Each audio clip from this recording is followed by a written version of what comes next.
Anjos cantam aleluia ao grande e eterno Deus. Êxodo, capítulo de número 12, verso de número 7.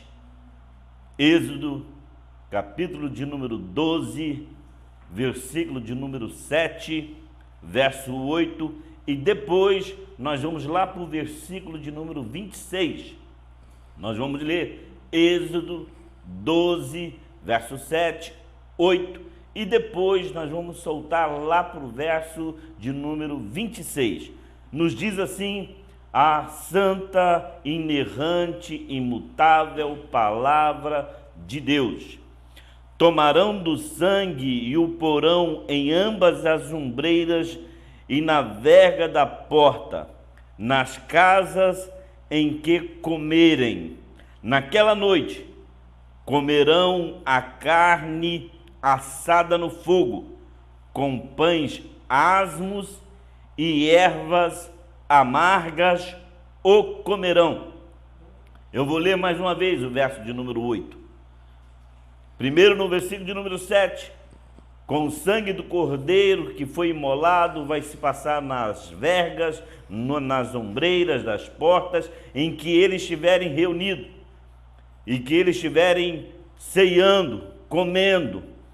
E no versículo de número 8 ele vai dizer: naquela noite comerão uma carne assada no fogo, com pães asmos, ou seja, sem fermento, sem levadura, com pães asmos e ervas amargas a comerão.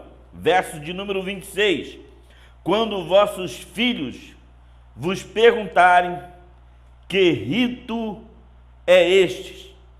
Respondereis: é o sacrifício da Páscoa ao Senhor, que passou por cima das casas dos filhos de Israel no Egito, quando feriu os egípcios e livrou as nossas casas. Então o povo se inclinou e adorou ao Senhor.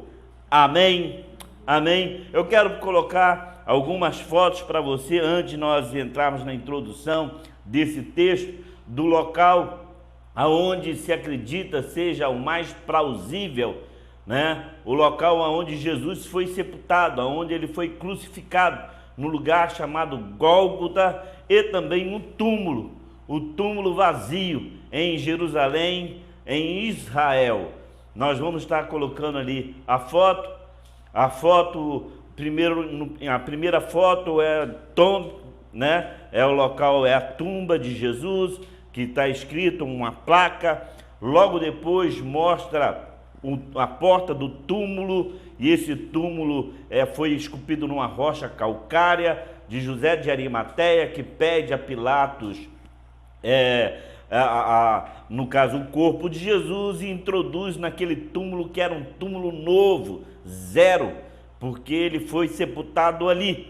E depois você vê aí também na porta do túmulo, né, uma rocha ou uma pedra redonda. Vai passando aí, porque eu não estou vendo aqui, e uma pedra redonda, que também era a pedra que ficava em volta, em frente ao túmulo vazio, em que o anjo, né, ele remove ela para que Jesus pudesse sair da tumba. E depois você também vê uma foto aí que seu pastor está aí, né, em frente a esse túmulo. O interessante, o importante, porque em Israel existe um outro local, também chamado de Gólgota, ou local também aonde se dizem que Jesus foi sepultado. O importante não quer dizer se eu acho mais plausível esse local, porque é um jardim. E a Bíblia vai dizer que o local onde ele foi sepultado era um jardim, existia um pomar, e aí tem uma cisterna que comporta milhares e milhares de litros de água, né? E também a rocha. Então tem algumas evidências arqueológicas, históricas, geográficas, que comprova que aí seria mais plausível o local onde Jesus foi sepultado. Mas independente de onde seja, se foi no outro local, se foi nesse local, o importante é que ele ressuscitou. O importante é que seja no túmulo lá dentro da cidade de Jerusalém, ou nesse túmulo que é no Jardim do Túmulo, é o que nós visitamos, o mais aceito pelos protestantes. O importante é que quando você entra nesses locais, eles estão limpos e eles estão vazios, porque Jesus ressuscitou. Ele não está ali, amém? Isso é o importante. E o texto que nós acabamos de ler fala sobre a saída do povo de Israel da terra do Egito. Israel, ele foi peregrino, ele foi cativo aproximadamente 400 anos no Egito, debaixo do jugo de Faraó. E a Bíblia nos conta, fala sobre a história que Faraó e os egípcios na terra, eles eram escravos e eles trabalhavam debaixo de uma dura servidão. E eles sofriam ali no Egito, e eles faziam tijolos, e eles catavam as palhas para os tijolos, para a construção das casas dos egípcios. Eles trabalhavam na agricultura e eles criavam também animais. E então, quando nós lemos e estudamos a Bíblia Sagrada no livro de Êxodo e observamos, vemos como o povo de Israel era tratado no Egito. Eles eram tratados debaixo de uma dura servidão, de uma dura escravidão. Por isso a Bíblia vai dizer lá no capítulo 7 que o Senhor, ele fala para Moisés: eu ouvi o clamor do povo de Israel. Eu ouvi esse clamor ali, é o lamento. Eu ouvi o choro, não é o clamor, nossa, estou clamando. Não, eu ouvi o clamor, em outra palavra, no original, eu ouvi o choro, eu ouvi o lamento, eu ouvi o grito de Israel. Então vem, porque eu vou tirar o meu povo ali daquele local. Eu vou tirar o meu povo do Egito com mão poderosa, com mão dura. Eu vou tirar e vou punir Faraó pelo que ele fez ao povo de Israel. E quando nós olhamos para a Bíblia Sagrada, quando nós olhamos para o Antigo Testamento, a gente observa que o nosso Deus é um Deus de festa, é um Deus festivo, é um Deus, porque todas as festas em Israel foi o Senhor que instituiu. E nós vamos ver que o livro de Êxodo vai nos falar que uma das principais, ou das principais festas do povo de Israel, a primeira é a Páscoa. A segunda, junto com a Páscoa, é a festa dos pães asmos, ou seja, o pão sem levadura, sem fermento. E a terceira, não menos importante, é a festa da primícia, que começava no dia depois. Tinha o domingo, que era o primeiro dia da semana. No segundo dia começava a festa das primícias, que é a festa da colheita. E os primeiros frutos a serem colhidos, ou seja, os frutos, a primícia, festa das primícias, aqueles primeiros frutos, eles eram dedicados ao templo do Senhor, eles eram dedicados ao Senhor, eles ofertavam ao Senhor. E depois, 50 dias depois, vinha então o que se chama a festa também das cabanas, ou colheitas. Quando os gregos invadiram aquela região, passou a se chamar festa dos tabernáculos, ou festa de barracas. Até hoje em Israel eles ainda observam essa festa. As pessoas no período do final de setembro para o início de outubro, eles saem de dentro de suas casas, eles montam barracas no meio das ruas, nos parques, e eles ficam habitando em barracas, em tendas, durante uma semana em Israel, nos dias de hoje.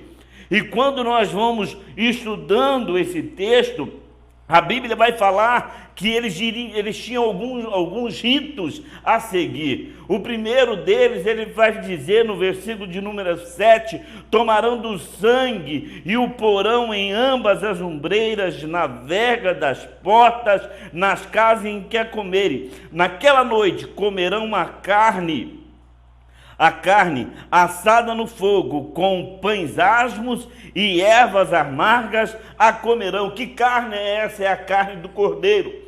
E esse cordeiro, ele tem algumas observações que vale a pena a gente entendê-las. O cordeiro, ele tinha que ser um cordeiro novo, de 1 ano.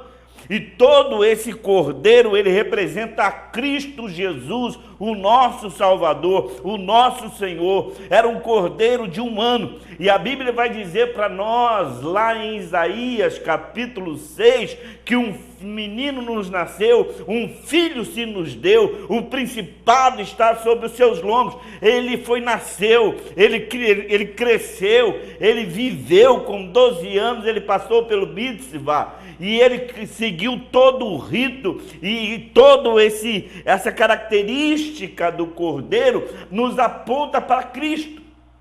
A Bíblia vai dizer que o cordeiro precisava ser sem defeito. E a Bíblia vai dizer para nós que dolo algum achou em sua boca. Jesus, ele era perfeito. Jesus, ele não pecou. Jesus, ele nunca errou. Jesus, ele nunca fez nada de mal. E isso ele também nos transmite para a vida do cordeiro. Tinha que ser um cordeiro de 1 ano, tinha que ser um animal sem defeito. E o cordeiro, ele era imolado para o perdão do povo. Aquele cordeiro, quando ele era sacrificado 1 vez por ano, era para perdão do povo. E a Bíblia vai dizer para nós que Jesus, ele veio para nos purificar de toda injustiça. Jesus, ele veio para perdoar os nossos pecados. Não há mais condenação para aqueles que estão em Cristo Jesus. Quem intentará acusação contra os eleitos de Deus? É Deus, é Cristo que morreu por nós, é Deus que nos justifica. Em primeiro lugar, o cordeiro, ele nos apresenta a Cristo. O cordeiro, ele representa Jesus sem pecado, um Jesus sem defeitos. Em segundo lugar, o pães asmos. O pães asmos, é o pão sem fermento, é o pão que endureceu nas costas dos israelitas, quando eles saíram fugindo à pressa do Egito. Então o pão, durante a caminhada deles, durante o dia, por causa do sol escaldante, ele endureceu. Então é um pão duro. Isso representa a vida dura que eles tinham no Egito, a vida dura que eles tinham ali, trabalhando debaixo do jugo de Faraó. Em terceiro lugar, nós vamos ver as ervas amargas. Então o Senhor, ele falou para Moisés: quando vossos filhos vos perguntarem que rito é este, o que é o cordeiro, o que são pães asmos, o que é a ervas amargas. Ervas amargas simboliza a amargura de espírito, a tristeza, o choro, o lamento, a dor que o povo sentia, que o povo passava no Egito. Ele chorava, ele clamava dia após dia, pedindo ao Senhor, a Jeová, para que pudesse livrar eles do cativeiro do Egito. Então fala, ervas amargas nos mostra a amargura de espírito. Quem sabe eu estou falando para pessoas nessa noite que foram convidadas, compartilharam com você essa live, e você está passando por momentos de amargura, momentos de tristeza. O cordeiro que foi imolado na cruz do Calvário, ele te livra desse espírito de amargura, de tristeza, de angústia. Lá em Mateus capítulo de número 11, ele vai: vinde a mim todos vós que estáis cansados, sobrecarregados, e eu vos aliviarei. Tomai sobre vós o meu jugo, porque o meu fardo é suave, o meu fardo é leve e o meu jugo é suave. E a Bíblia vai dizer sobre o sangue nos umbrais. que naquela casa onde eles iam participar da ceia, da Páscoa, eles pegavam o sangue daquele cordeiro e passavam nos umbrais da porta, e quando o anjo da morte passava por aquela casa, e eles olhavam e ele via aquele sangue, e ele passava por cima. E isso significa Páscoa, passar, ou seja, passar por cima. Páscoa no original, no hebraico ou no grego, é pessa, é passagem, passar por cima, saltar sobre, pular por sobre. Ou seja, toda vez que o anjo da morte, que o vingador do sangue vinha e via a marca do sangue, ele passava por cima. Glória a Deus por isso, que quando hoje o inimigo que anda ao nosso derredor, como um leão buscando a quem tragar, ele olha para mim, ele olha para você, e ele vê a marca do sangue, e ele passa de lado, ele passa de longe. A Bíblia vai dizer que 1000 cairá ao teu lado, 10.000 à tua direita, e tu não serás atingido. Somente com teus olhos contemplarás e verás o castigo do ímpio. É isso que significa o sangue nos umbrais. É toda vez que, quando nós olhamos para a maldição que o pecado traz sobre as nossas vidas, não há mais condenação, não há mais maldição, porque Jesus se fez maldito em meu e em seu lugar, porque maldito é todo aquele que morre em morte de cruz. Jesus se fez maldito em meu e em seu lugar, ele foi transpassado pelas nossas dores, o castigo que nos traz a paz estava sobre ele. Louvado seja o nome do Senhor. O cordeiro assado representa Cristo sem defeito, representa que um cordeiro ou um animal morreu por alguém, morreu pelo pecado de alguém. Jesus morreu pelo meu pecado, pelo seu pecado. Ele veio para substituir a nossa vez. Os pães asmos é a dureza da vida, é o trabalho forçado que eles tinham que encarar ali na terra do Egito. As ervas amargas é a amargura da vida, é a tristeza da vida que eles levavam ali debaixo do jugo de Faraó. É a tristeza da vida que você carrega, essa angústia no teu coração, essa lágrima que você derrama todos os dias à noite, de repente escondido no banheiro, na madrugada, na tua cama. Você chora, você lamenta, você diz que não está aguentando mais. Então ele está dizendo para você: vinde a mim, todos vós que estáis cansados e sobrecarregados, e eu vos aliviarei. O sangue nos umbrais simboliza o sangue que nos purifica de todo pecado. Isaías, capítulo de número 1, vai nos dizer lá, ele diz: vinde e arguir-me, diz o Senhor, ainda que o vosso pecado seja como escarlata, se tornarão como a branca neve. Ainda que sejam vermelho como a carmesim, se tornarão como a branca lã. Ele vai te purificar, ele nos purifica de todo o pecado. Não há mais condenação sobre as nossas vidas. Então, quando o teu filho, agora aí que você está sentado ao redor da tua mesa, e quem sabe tem o seu adolescente que não frequenta a igreja, ou o teu marido, mas por que isso? Aí você tem que falar não da Páscoa do Egito, mas você tem que falar naquilo que Cristo fez na tua vida. Você precisa falar porque um cordeiro morreu, alguém morreu no meu lugar, a morte era para mim, eu merecia a morte, eu merecia pagar o preço, mas ele pagou o preço no meu lugar. Era o pães asmos, é a dureza da vida. Você conhece a minha vida, você sabe como a vida que eu tive, a minha vida era uma vida dura, uma vida de amarga, como diz a ervas amargas. Tu conheces como era o meu coração, o lamento da minha alma, a amargura que eu vivia. E você vai falar do sangue nos umbrais, você fala: ele me lavou com sangue carmesim, ele me purificou de todo pecado, de uma vez por toda, ele me lavou, eu fui lavado no sangue do Cordeiro.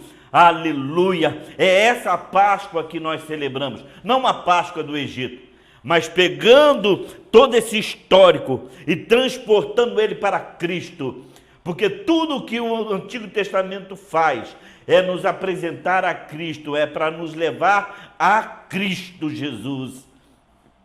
Aleluia! Louvado seja o nome do Senhor.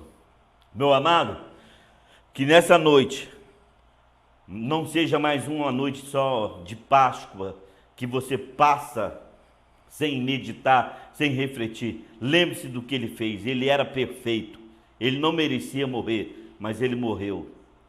Lembre-se que dos pães asmos, da dureza da vida. Lembra das ervas amargas, como a tua vida era amarga, você lembra? Lembra do alcoolismo, lembra do vício, das drogas, lembra de como o Senhor te resgatou com mão poderosa, como Ele te livrou, como Ele livrou o povo lá de Israel. Ele: vem, Moisés, e eu vou te enviar, e eu vou tirar aquele povo de lá com mão poderosa, eu vou livrar. Lembra-se do sangue dos umbrais, o sangue que nos purifica de todo o pecado. E eu acho interessante, e eu concluo com isso, é que quando eles chegavam até Faraó e falavam: deixa a gente ir, que a gente tem que cultuar o Senhor, nós precisamos fazer festa ao Senhor no deserto, nós precisamos exaltar o nome do Senhor no deserto, deixa o povo ir, deixa o povo ir. Aí Faraó falou: vai e faz o seguinte. Primeiro Faraó não deixava ninguém, daí a pouco ele foi cedendo: vai você, só fica as tuas crianças aqui. Não, tem que ir todo mundo. Então vai você, sua criança, e deixa as esposas. Não, tem que ir todo mundo. Vai vocês e deixa os animais, deixa os bens de vocês aqui. Ele fala bem, de uma vez por todas, entenda: nenhuma unha ficará. É isso que eu quero nessa noite, falar de Deus para a tua vida. Nenhuma unha ficará. Toda a sua família vai ser salva em nome de Jesus.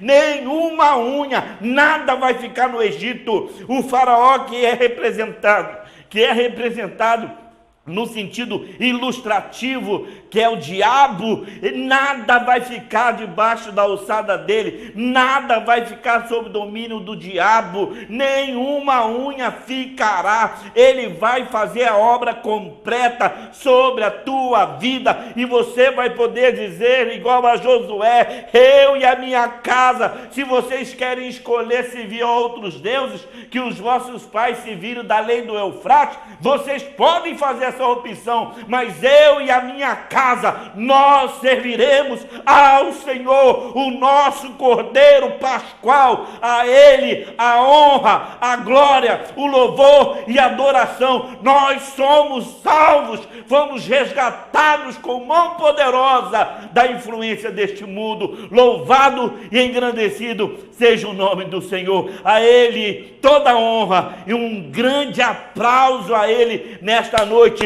porque Ele merece, em nome de Jesus. Aleluia. Vamos louvar ao Senhor.